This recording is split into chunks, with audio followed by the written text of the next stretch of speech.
इस कहानी को जरा ध्यान से सुनिए क्योंकि यह कहानी आपकी जिंदगी बदलने वाली है। सूरज की पत्नी को बहुत गुस्सा आता था और वह गुस्से में किसी को कुछ भी बोल देती थी।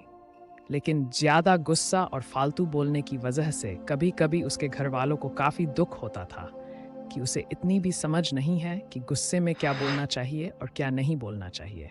लेकिन गुस्सा करने के बाद जब उसका गुस्सा शांत होता तब वह आके माफ़ी भी मांगती कि मेरे से बहुत बड़ी गलती हो गई, मुझे क्षमा करे, आगे से मैं ऐसा बिल्कुल नहीं करूँगी।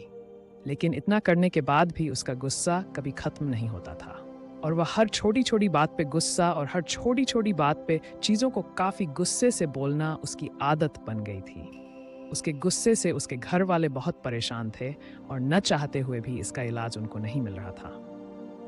एक समय के बाद एक व्यक्ति ने उन्हें बताया कि नगर में एक महात्मा आए हुए हैं। सुना है उनके पास हर समस्या का समाधान है।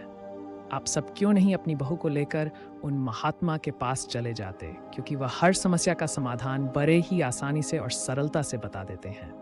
अगर आप सब वहां पर जाएं तो निश्चय ही आपकी समस्या का समाधान मिलेगा। इतना सुनते ही उसके घर वाले उसको लेकर उस महात्मा के पास चले गए। चलते चलते वो थक गए और शाम हो गई क्योंकि उनका आश्रम बहुत दूर था। देर शाम होते होते वह महात्मा के आश्रम में आखिरकार पहुंच ही गए। महात्मा के आश्रम में जाकर देखा तो वह सभा कर रहे थे और लोगों को प्रवचन दे रहे थे।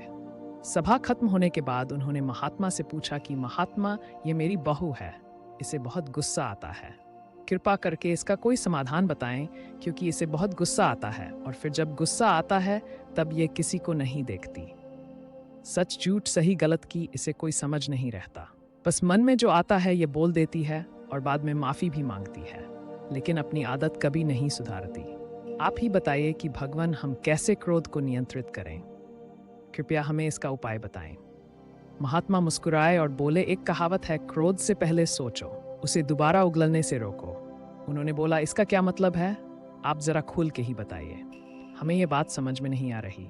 महात्मा फिर मुस्कुराए और बोले, मैं तुम्हें एक कहानी सुनाता हूँ। यह कहानी निश्चय ही तुम्हारे सवालों के सारे जवाब दे देगी। एक समय की बात है, एक छोटे से गांव में एक बुढ़िया रहती थी। उनका नाम धनिया था। धनिया बहुत ही प्यारी और दयालु महिला थी, लेकिन एक समस्या उनके गुस्से की थी। वे छोटी छोटी बातों पर बहुत जल्दी गुस्सा हो जाया करती थी। जब उसे गुस्सा आता तो कभी नहीं देखती उसके सामने कौन है और कौन नहीं। वह सबको गुस्से में अपने से छोटा ही समझती थी। बुढ़िया जितनी गुस्सेल थी उतनी ही लालची थी। उसमें धन और पैसों को लेकर अपार लालच था। एक समय बुढ़िया के पास खाने को कुछ नहीं बचा और वह पैसे भी नहीं कमाना नहीं चाहती थी, तो उसके मन में तरकीब सूझी। उसे याद आया, गांव में मेला लगा है, क्यों न इस मेले से कुछ लाभ लिया जाए। धनिया ने सोचा कि यह एक अच्छा मौका है कि उनके गुस्से को कुछ सीख मिले।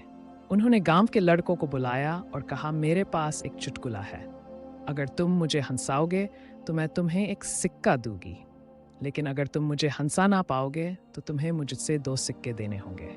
अब बुढ़िया अंदर ही अंदर बहुत खुश हो रही थी कि इन बच्चे को बेवकूफ़ बनाकर अब मैं पैसे भी कमा लूंगी और मेरा काम भी चल जाएगा। इन्हें भला क्या पता लगता है। बच्चे तो वैसे ही चुटकुला से हंसते हैं। लड़के राजी हो गए। धनिया ने चुटकुला सुनाना शुरू किया, परंतु उनकी बुद्धि इतनी तेज थी, वे सब उस बुढ़िया के बारे में अच्छी तरह जानते थे कि वह लोगों को बेवकूफ़ बनाती है और वह धन की कितनी लालची है। इसलिए सभी लड़के मिलकर पहले से ही प्लान बना लिए थे कि हमें इसके चुटकुले पर हंसना नहीं है और जो मर्जी हो जाए, हमें बेवकूफ़ नहीं बनना है। बुढ़िया ने उन लड़कों से पूछा, क्या तुम सभी तैयार हो? लड़कों ने जवाब दिया, हाँ बिल्कुल, हम सब तैयार हैं, आप चुटकुला सुनाओ। फिर बुढ़िया ने एक मज़ेदार चुटकुला सुनाया, लेकिन किसी भी लड़के ने थोड़ी सी भी हंसी नहीं निकाली। बुढ़िया थोड़ी सहमी, लेकिन उसे 2 सिक्के डबल देने थे, इसीलिए उसने दे दिया। उसके मन में उपाय आया। उसने मन ही मन सोचा, अगले बार वो इससे भी बेहतर चुटकुला सुनाएगी और पक्का सबको हंसा के ही मानेगी। इस बार बुढ़िया ने फिर एक चुटकुला सुनाया, लेकिन इस बार भी कोई लड़का नहीं हंसा। अब बुढ़िया थोड़ी गुस्से में आ गई। वह जितनी बार भी चुटकुले सुनाती, गांव में से कोई भी लड़का नहीं हंसता। वे फिर सब धनिया के चुटकुले पर हंसने के बजाय अपनी हंसी को दबा लिया। उसके बाद धनिया ने एक बार फिर कोशिश की और फिर बार बार, लेकिन हर बार उनके पास 2 सिक्के देने ही पड़े। अब उसके पास कोई चारा नहीं बचा। अंत में बुढ़िया ने जीतने भी सिक्के लिए थे, उन लड़कों को दे दिए और वहां से रोते रोते चली गई। उसने सबक लिया कि आज के बाद वो गुस्सा करना छोड़ देगी। इससे धनिया ने सीख ली कि गुस्सा करने से केवल नुकसान होता है। उन्होंने गुस्से को कम करने का निर्णय लिया और अब उनके गुस्से की बारीकी से संभाल रखते थे। उन्होंने समझ लिया कि हंसी और प्रेम के माध्यम से वे अपने आप को और अपने आसपास के लोग को खुश रख सकती थी। उसकी ज्यादा लालच और ज्यादा बोलने की वजह से उसने खुद के पैर पर कुल्हाड़ी मारी थी और अब उसने सारा कुछ गंवा दिया। उसके पास अब पश्चाताप करने को भी कुछ नहीं बचा। अंत में वह खाली हाथ घर को लौट गई। इस कहानी को सुनकर लड़की के माँ बाप ने बोला, महाराज, अब आप ही बताइए गुस्सा को आखिर कम कैसे किया जाए। आप जो बोलेंगे हम निश्चय ही करेंगे। संत ने कहा, अब मैं तुम्हें जो बातें बताने जा रहा हूँ उसे तुम ध्यान से सुनो, क्योंकि यह बातें तुम्हारी जिंदगी बदलने वाली है। कम गुस्सा रखने के कई फायदे होते हैं जो हमारे स्वास्थ्य संबंध और मानसिक स्थिति को सुधार सकते हैं। 1. स्वास्थ्य सुधार। ज्यादा गुस्सा रखने से हमारे शारीरिक स्वास्थ्य पर बुरा असर पड़ता है। गुस्से के कारण हृदय रोग, उच्च रक्तचाप, मानसिक तनाव और अन्य स्वास्थ्य समस्याएं हो सकती हैं। ये सच है, ज्यादा गुस्सा इंसान को बीमार बना देता है और ज्यादा गुस्सा करने से इंसान चिड़चिड़ा भी बन जाता है और एक गुस्से वाला इंसान हमेशा अंदर से बीमार ही रहता है। कम गुस्से से शारीरिक स्वास्थ्य सुधरता है।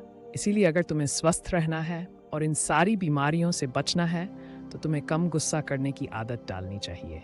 2. बेहतर संबंध। अधिक गुस्से से आसपास के लोग हमसे दूर हो जाते हैं। कम गुस्सा रखने से हम अपने परिवार, दोस्त और समाज में अच्छे संबंध बना सकते हैं, क्योंकि गुस्से में हम हमेशा दूसरों की बेइज्जती करते हैं और हम प्यार भरे शब्द उन रिश्तों में नहीं बोल पाते जहां बोलना चाहिए। और जहां पर प्यार भरे शब्द नहीं होते, भला वह रिश्ता कैसे रहेगा, क्योंकि रिश्ते प्रेम के सहारे चलते हैं। और जिन रिश्ते में प्रेम नहीं और जिन रिश्तों में तुम प्यार से बात नहीं करोगे, तुम प्यार से बोलोगे नहीं, वहां पर भला रिश्ते कैसे टिकेंगे। इसलिए रिश्ते को संभालना है तो पहले प्यार से बोलना सीखो, लेकिन तुम प्यार से तभी बोलोगे जब तुम्हें कम गुस्सा आएगा। इसीलिए ये जरूरी है कि तुम कम गुस्सा करो। 3. बेहतर निर्णय। कहते हैं एक अशांत मन कभी भी सही फैसला नहीं ले सकता, इसलिए सही फैसला लेने के लिए मन का शांत होना जरूरी है। लेकिन मन तभी शांत होगा जब तुम्हें गुस्सा काम आएगा। जब तुम्हें गुस्सा आएगा तो मन हमेशा तुम्हारा अशांत रहेगा। फिर भला तुम ही बताओ, तुम सही फैसले कैसे ले सकते हो? और जब तुम सही फैसले नहीं लोगे तो भला वह जिंदगी का मतलब क्या है? तुम्हारा अस्तित्व ही क्या रह जाएगा? इसीलिए सही फैसले हमारे जिंदगी को बनाते हैं। गुस्से में हम अक्सर उचित निर्णय नहीं ले पाते हैं। कम गुस्सा रखने से हम ठीक से सोच सकते हैं और बेहतर निर्णय ले सकते हैं। मानसिक शांति। जब हम कम गुस्से में होते हैं तो हमारी मानसिक स्थिति पर अच्छा प्रभाव पड़ता है। कम गुस्सा रखने से हमारी चिंता कम होती है और हमें शांति का अनुभव होता है। ज्यादा होने से हम अक्सर उच्च स्थितियों में नुकसान उठाते हैं। कम गुस्सा रखने से हम अपनी उच्च स्थिति और सम्मान बनाए रख सकते हैं। इन सभी फायदों से स्पष्ट है कि कम गुस्सा रखना हमारे जीवन को कई तरह से सुधार सकता है और हमें एक सकारात्मक और स्वस्थ दिशा में ले जा सकता है। इतना सब सुनने के बाद लड़के ने कहा, मुझे समझ में आ गया कि कम गुस्सा होने के कितने सारे फायदा हैं। आप अब कृपा करके आप मुझे ये बताइए कि गुस्सा को कम कैसे किया जाए, क्योंकि अभी के लिए ये सवाल ज़रूरी है। फिर महात्मा ने बोला, तो सुनो। उन्होंने कहा, अभ्यास, ध्यान और चुप रहना। अगर तुम तीनों चीज़ों को करोगे तो तुम निश्चय ही गुस्से पर विजय पालोगे। जब भी तुम्हें लगे कि तुम गुस्सा करने वाले हो तो तुम बस 10 सेकंड के लिए बोलने से पहले चुप रहो। अपने मन को यही बताओ और समझो कि तुम 10 सेकंड कुछ नहीं बोलोगे। उसके बाद तुम वहां से हो सके तो चले जाओ गुस्से में। अगर तुम उस जगह को छोड़कर कहीं और चले जाते हो तो तुम निश्चय ही उस पर विजय पालोगे और बिना कुछ बोले तुम वहां जीत जाओगे। और ये तभी होगा जब तुम ध्यान करोगे और जब तुम हर दिन इस बात का प्रयास करोगे। अगर तुम ऐसा कर पाते हो तो तुम्हारी विजय निश्चित है। फिर उस लड़के ने महात्मा का धन्यवाद कहा और वहां से चला गया। उसकी जीवन सच में बदल गई। बुद्धिस्ट स्टोरी कहानी आपको कैसी लगी? हमें कमेंट करके ज़रूर बताएं।